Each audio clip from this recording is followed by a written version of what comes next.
Hello नमस्ते most welcome आप सभी का। उम्मीद है सब लोग बिल्कुल बढ़िया होंगे। तो स्टार्ट करते हैं आज के सेशन। और इस वाले सेशन में हम अपने मौलिक अधिकारों को कर रहे हैं और मौलिक अधिकार से जुड़ी हुई जो भी चीज है वो सब इसमें अपने कर लेंगे। तो हमारा पहला क्वेश्चन क्या कहता है?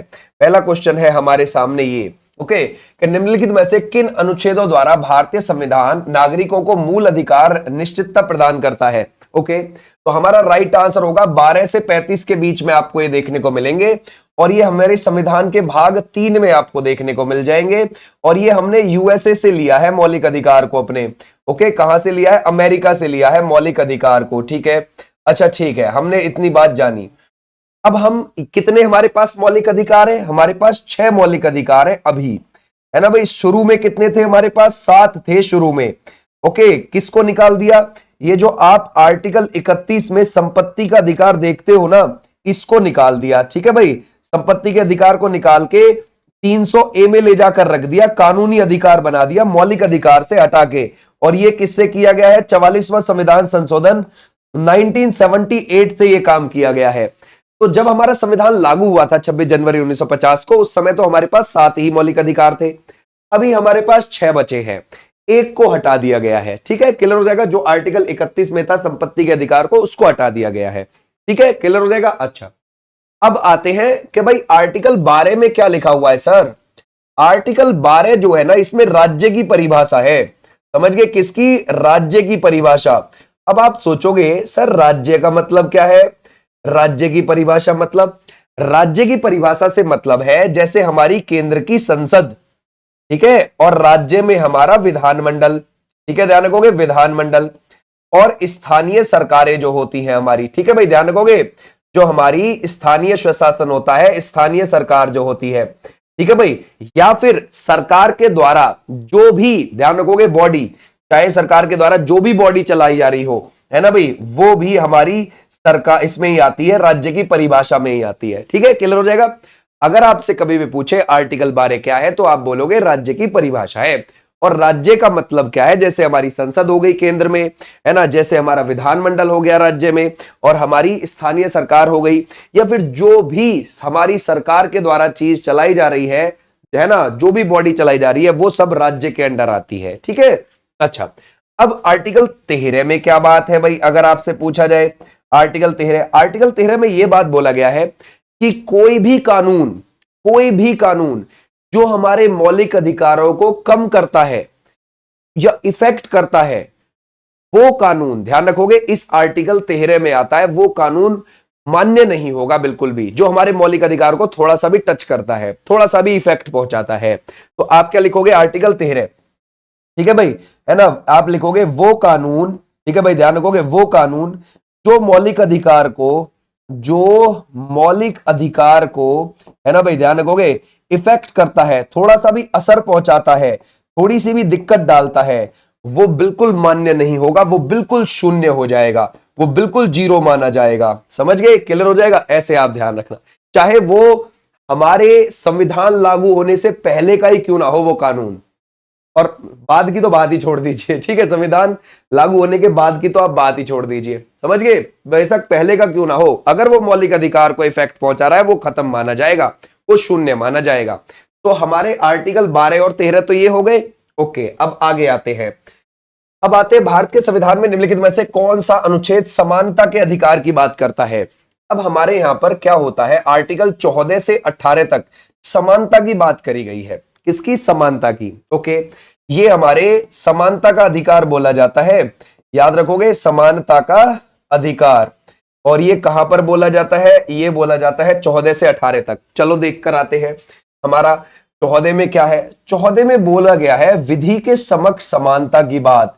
विधि के समक्ष, है ना, विधि का मतलब है कानून। ठीक है भाई, क्लियर हो जाएगा। विधि के समक्ष समानता की बात बोली गई है, यानी कि कानून की नजरों में सब इक्वल है, सब बराबर है। ठीक है, कानून की नजर में सब, देखो समानता की बात हो रही है तो जरूर हम कहीं ना कहीं बराबरी की बात कर रहे होंगे, इस वाले 14 से 18 के बीच के सबको बराबर की बात कर रहे होंगे। तो विधि की समक्ष सब समान है, कानून के समक्ष सब इक्वल है। ओके, 15 में क्या है कि भाई चाहे किसी का कोई धर्म हो, कोई जाति हो, कोई लिंग हो, मींस लड़की लड़का हो, ठीक है भाई, या फिर कोई जन्म स्थान हो, उस को ध्यान रखोगे उसके आधार पर किसी से भेदभाव नहीं किया जाएगा, सब इक्वल है, सब बराबर है, ये बात बोली जाएगी। ठीक है भाई, क्लियर हो जाएगा, समझ गए है ना। कोई उनका धर्म, जाति, लिंग, जन्म स्थान, कोई उनका वंश हो, ठीक है, ध्यान रखोगे उसके आधार पर किसी से भेदभाव नहीं किया जाएगा।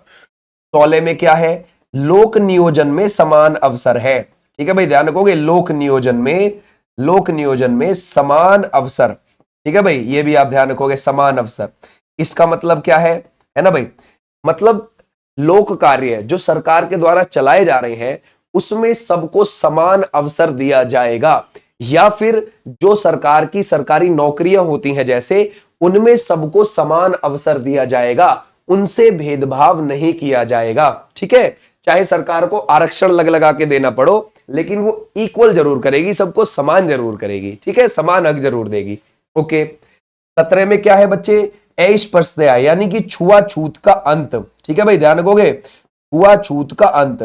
सरकार कहती है कि किसी के भी साथ है ना छुआछूत वाला व्यवहार नहीं किया जाएगा, इसका उन्मूलन की बात कहती है। ठीक है भाई, कि कोई अछूत जैसी चीज नहीं है इस धरती पे, समझ गए, उसको हटाइए बिल्कुल। ठीक है भाई, है ना भाई, उसको बिल्कुल नेग्लेक्ट किया जाएगा। अब 18 देखते हैं, 18 है उपाधियों का अंत। ठीक है भाई, ध्यान रखोगे किसका, उपाधियों का अंत।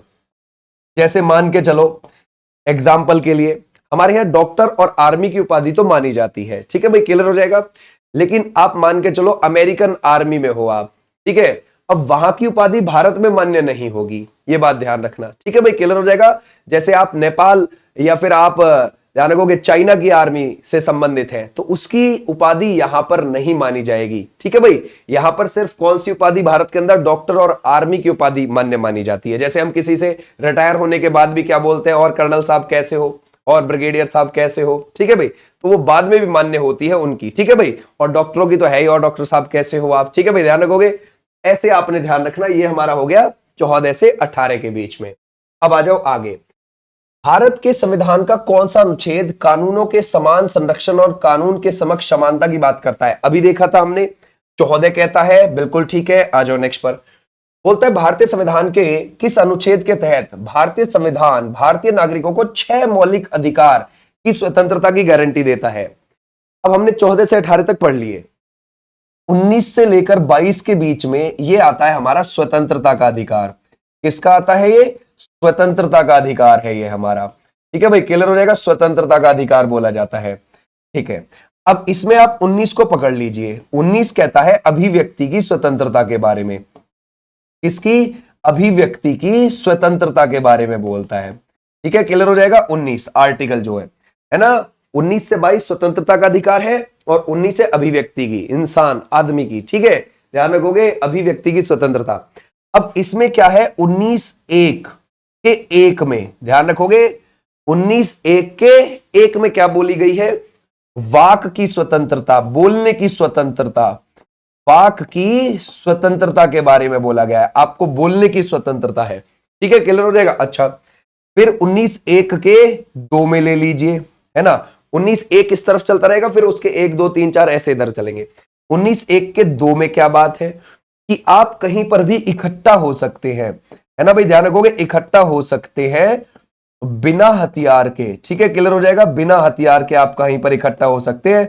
जैसे सरकार के खिलाफ आपको कुछ गुटबंदी बनानी है और कहीं पर इकट्ठा होना है कुछ नारेबाजी करने के लिए, तो ऐसे। और आर्टिकल 1 के 3 में क्या चीज लिखी हुई है ना भाई, आर्टिकल 19(1) के 3 में। अब इसमें यहां पर आप ऐसे भी लिखते चल सकते हो बेशक, है ना भाई, 19(1) इधर 19(1) चल रहा है, इधर 1, 2, 3। ठीक है भाई, 19(1) के 3 में बोला गया कि आपको समूह या संगठन बनाने की आजादी है ना, ध्यान रखोगे, समूह या संघ बनाने की आजादी है। ठीक है भाई, आप अगर बनाना चाहते हैं समूह या संघ बना सकते हैं। ठीक है, फिर 19(1) के 4 में क्या बोला गया है, आपको पूरे भारत में आवागमन की आजादी है। आपका भारत है, आप कहीं भी घूमो। ठीक है भाई, पूरे भारत में आवागमन की, ठीक है भाई, आने जाने की आजादी है। फिर 19(1) के 5 में क्या बोला है, पूरे भारत में कहीं भी बसने की, पूरे भारत में आप कहीं भी बस सकते हो। ठीक है भाई, ध्यान रखोगे, जहां आपका मन करे वहां बसो। फिर 19(1) के 6 में आपसे बोला गया है ना भाई, वहां पर आजीविका चलाने के लिए रोजगार प्राप्त कर सकते हो आप वहां पर, ठीक है, नौकरी कर सकते हो, आजीविका चलाने के लिए आप क्या कर सकते हो, है ना भाई, वहां पर आप नौकरी कर सकते हो, कहीं पर भी काम धंधा कर सकते हो, ये बात ध्यान रखोगे, ठीक है भाई, क्लियर हो जाएगा, समझ गए, तो ये हो जाएगा। अब हमारा राइट आंसर ये कुछ में आ गया भाई, ये 19 में आ गया, ठीक है, ये आप ध्यान रखोगे 19। अच्छा, बोलता है प्रेस की स्वतंत्रता किस आर्टिकल में है। देखो, प्रेस की स्वतंत्रता को ढंग में उसने एक्सप्लेनेशन नहीं दिया, बस ये बोल दिया कि हाँ हमारी जो प्रेस की स्वतंत्रता है वो हमारी आ जाएगी किसमें, आर्टिकल 19 में, बस ये ऐसे बोल दिया है, ठीक है भाई, इतना ही इसमें है। आ जाओ नेक्स्ट पर। बोलता है भारत के संविधान का निम्नलिखित में से कौन सा अनुच्छेद दोहरे खतरे से किसी व्यक्ति की रक्षा करता है। 20, 21, 22, 23। अब यहां पर बड़ा इंपॉर्टेंट है हमारे लिए आर्टिकल 20, ठीक है भाई, क्लियर हो जाएगा, यानी कि दोहरे खतरे से, ये है आर्टिकल 20, ठीक है भाई, ध्यान रखोगे, है ना, आर्टिकल 20 है। अब आर्टिकल 20 में क्या है, दोष सिद्धि के संबंध में संरक्षण, जैसे ये क्या होता है जी, दोष सिद्धि के संबंध में, मतलब दोष सिद्धि के संबंध में, है ना भाई, संरक्षण, जैसे आपसे कोई अपराध हो गया जी, ठीक है भाई, क्लियर हो जाएगा, आर्टिकल 20 के हिसाब से, ठीक है, तो आपसे ध्यान रखोगे कोई अपराध हो गया तो आपको जो सजा है, जिस समय आपने अपराध किया था उस समय कानून जो था उसी हिसाब से सजा मिलेगी, ठीक है भाई, ध्यान रखोगे। तो एक तो आप 20 आर्टिकल में क्या ध्यान रखोगे, एक तो ये बात ध्यान रखोगे, है ना, अपराध के समय जो कानून था, ठीक है भाई, ध्यान रखोगे, अपराध के समय पर जो कानून था आपको उसी हिसाब से सजा मिलेगी, उसी ध्यान रखोगे हिसाब से सजा मिलेगी, ये बात ध्यान रखोगे, क्लियर हो जाएगा। एक तो ये बात आप ध्यान रखोगे, क्लियर हो जाएगा ये बात। अब ऐसा नहीं है कि मान के चलो 2015 में आपने किसी को थप्पड़ मार दिया था, 2015 में थप्पड़ मार दिया था और उस हिसाब से आपको 2 महीने जेल जाना था, और अब 2025 में ये प्रावधान 1 साल का कर दिया है, तो आपको 1 साल के हिसाब से जेल में नहीं डाला जाएगा, उस समय पर जो हिसाब था आपको उसी हिसाब से डाला जाएगा, ये बात ध्यान रखो, ठीक है भाई, क्लियर हो जाएगा, समझ गए। आ जाओ, अब दूसरी बात क्या है, इसी में किसी भी व्यक्ति को एक अपराध के लिए एक ही बार सजा मिलेगी, बार बार नहीं, ठीक है भाई, ध्यान रखोगे, क्लियर हो जाएगा। तो ध्यान रखोगे एक अपराध के लिए आप क्या लिखोगे, एक बार सजा, समझ गए भाई, एक बार सजा। अब ऐसा नहीं है कि आप किसी को थप्पड़ लगा के आए थे भाई, आपने सजा काट ली थोड़ी सी, है ना, थप्पड़ की जगह कुछ और भी करके आ सकते हो लेकिन नहीं, है ना, जैसे आपको एक बार तो आपने उसकी सजा काट ली, आपको फिर से पुलिस आई, चल भाई चल एक बार और चल, ठीक है, ऐसा नहीं है, चल दोबारा और चल, एक बार और हुआ, ऐसा नहीं होगा, ठीक है भाई, ध्यान रखोगे, क्लियर हो जाएगा।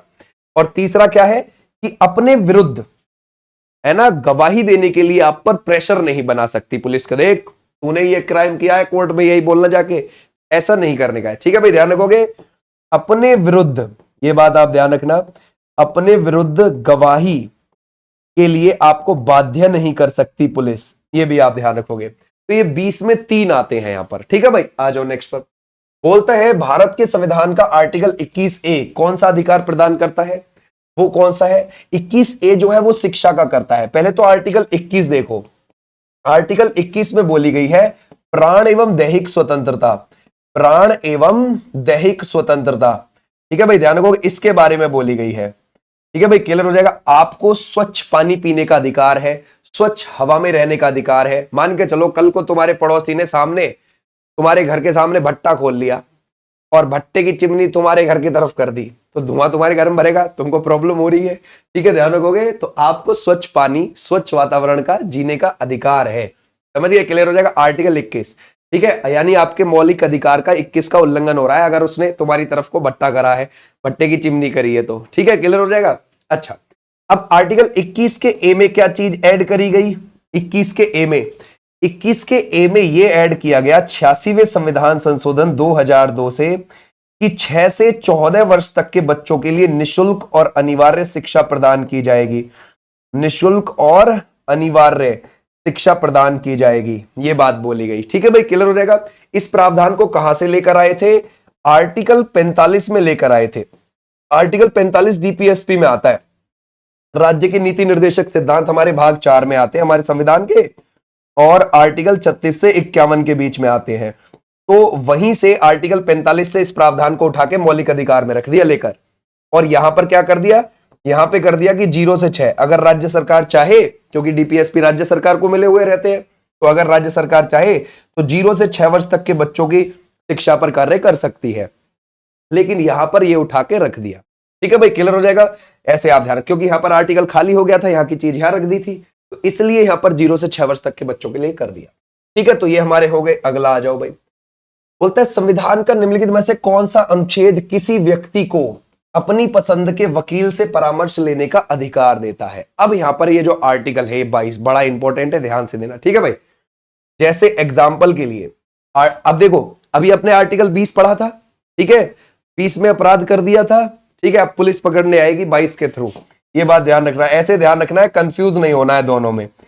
अब आर्टिकल 22 में अब पुलिस पकड़ने आई तो आप क्या पूछोगे? सबसे पहले कारण पूछोगे। क्या? हाँ भाई, कारण पूछने का अधिकार है आपके पास, है ना भाई। ध्यान रखो कि भाई साहब ये बताइए आप मुझे गिरफ्तार क्यों करने आए हैं, क्या वजह है गिरफ्तार करने की। ठीक है, फिर अगर गिरफ्तार कर लिया तो मनपसंद वकील, है ना भाई, ध्यान रखोगे, मनपसंद वकील से आप बात करोगे। ठीक है भाई, मनपसंद वकील करने का अधिकार है आपके पास, ये आपके पास। अब आपको गिरफ्तार करके आपको 24 घंटे के अंदर अंदर, समझ गए, 24 घंटे के अंदर, है ना, आपको मजिस्ट्रेट करना पड़ेगा पुलिस को, ये भी आप ध्यान रखोगे। ठीक है भाई, क्लियर हो जाएगा पुलिस को। लेकिन आने जाने का समय उसमें काउंट नहीं किया गया, क्या पता जाम लग रहा हो, पुलिस के ऊपर भारी बात आ जाएगी। ठीक है, आने जाने का समय उसमें काउंट नहीं किया गया है, ये बात ध्यान रखना, वरना पुलिस के ऊपर भारी बात बन जाएगी कि यार हमें तो 24 घंटे के अंदर कैसे भी पहुंचाना है। ठीक है भाई, तो आने जाने का समय उसमें काउंट नहीं किया जाता, तो हमारा राइट आंसर हो जाएगा ये। लेकिन एक बात ध्यान रहे, हमारे देश में बहुत ऐसे एरिया हैं जहां 7-8 दिन पुलिस बंद रखती है जबरदस्ती, समझ गए। तो ये तुम्हारा अधिकार है कि भाई 24 घंटे के अंदर पहुंचाओ, आने जाने का समय अलग बात है ना। लेकिन पुलिस आपको 7-8 दिन बंद रख लेती है, समझ गए। और किस किस मामले में बच जाती है? कहते हैं आने जाने की वजह से जी। समझ गए, बताओ आने जाने की समय कितनी दूर होता है मजिस्ट्रेट? मुश्किल से 15-20-30 किलोमीटर ज्यादा से ज्यादा, समझ गए। तो ऐसे आप ध्यान रखोगे। यहां तक हो गए? आ जाओ भाई। तो हमारा राइट आंसर कौन सा हो जाएगा? आर्टिकल 22 वाले बच्चे बिल्कुल ठीक है। भारतीय संविधान के किस अनुच्छेद में मानवों की तस्करी और जबरन श्रम पर रोक है? ठीक है, तो हमारा राइट आंसर कौन सा हो जाएगा? देखो, आर्टिकल 23-24 क्या कहते हैं?